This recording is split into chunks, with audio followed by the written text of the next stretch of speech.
الحمد لله رب العالمين والعاقبة للمتقين الصلاة والسلام على اشرف الانبیاء والمرسلین. اما بعد، امروز هم که باشد یک مشکلاتی را که بنده چند ماه پیش دیده بودم، از هر طرف این مشکلات امروزه ها میبینم و میشنوم. خواستم در اطراف او یک صحبت داشته باشم که این یک برای جامعه ما مسلمان ها داغ روز گشته است. این موضوع امروزه ما این است که بعضی از خواهران من و شما، بعضی از مادران من و شما، زندگی اونها را کمی مشکلات میارد. اونها بعضی نوجوان مردایی که در ملک غریبی هستند، اون خواهرها و اون مادرای من شما را فند فریب میکنن، با جای کار وعده میکنن. بعضی اون خواهرها پول کلان قرض میکنن، مبلغ کلان با قرض میگیرن. بعضی اونها فرزندای خور دارن، بیچاره ها. بعضی هاشون بی شوهر هستند. به هر طریق با فند فریب این نوجوان مردایی که باز هم خودشون تاجیک میگیرن، با فند و فریب اینها داده می شوند. با ملک غریبی وقتی که آماده می شوند میآیند در اینجا، این نوجوان مردا تلفن‌های خود را بعضی هاشون خاموش میکند و این خواهر، این مادر دیگر در این ملک غریبی کسی ندارد، در بین راه میماند. بعداً مراجعت به برادران میکند. خواهران عزیز، مادران مهربان، صحبت بنده را با دقت گوش کنید. من میفهمم که امروز اکثریت شما از مشکلات زندگی میآید اینجا، لیکن فراموش نکنید که اون مشکلات شما اگر بالفرض کردیم 50% باشد، این نوجوان مردایی که به فند و فریب شما را میارن مشکلات شما را 100% زیاد میکنن. یعنی 50% دیگه در بالای مشکلات شما مشکلات میارن. این را فراموش نکنید. من میدونم مادران عزیز، خواهران عزیز، شما همه طرف ها را ببینید. کاری را که میروید او را پرسان کنید، همه معین کنید و چگونه انسان ها هستند، چگونه انسان ها کار میکنند، همه را معین کنید.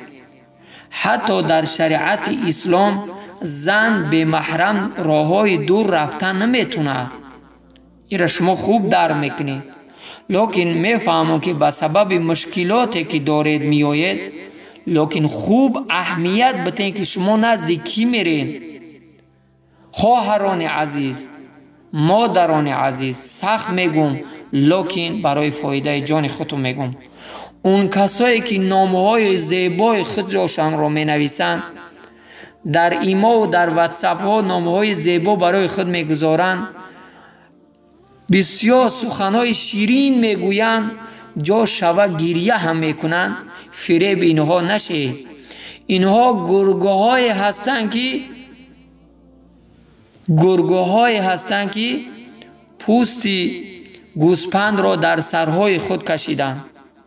این نوجوان مردایی که امروز بعض خواهران را میارند میگویند این گناهکار است.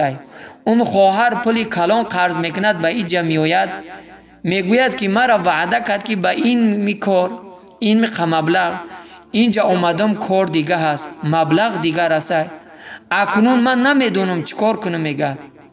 یا بعضی اون نوجوان مردا تلفن‌های خود را خاموش میکنن. یا بعضی اون نوجوان مردا میگه ما شما را دعوت کردیم به خاطر که با ما طعام کنی و شبها قیما خواب و خیز کنی. به همین خاطر خواهران عزیز، مادران عزیز، آبروی خودتان را میریزونید و خودتان را شرمنده میکنید و افسوس میخورید، الکی دیر میشود. به همین خاطر داده این نوجوان مردان نشید.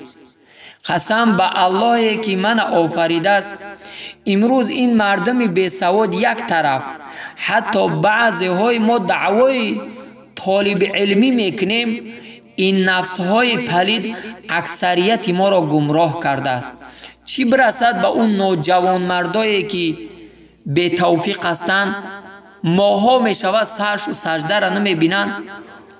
اون اللهی که اونها را او قرض داده است، مال داده است، اونها سجده الله را نمی کنند، شکر الله را نمی کنند. آیا شما فکر میکنید اونها به شما خوبی میکنند؟ هرگز نه. اونها شما را به دام خود گرفتار میکنند و شما بعداً پشیمان میشید. باز رجوع به دیگر برادرها میکنید، باز دیگر برادرایی که به مثل گرگ هستند اونها شما را فند و فریب میکنند.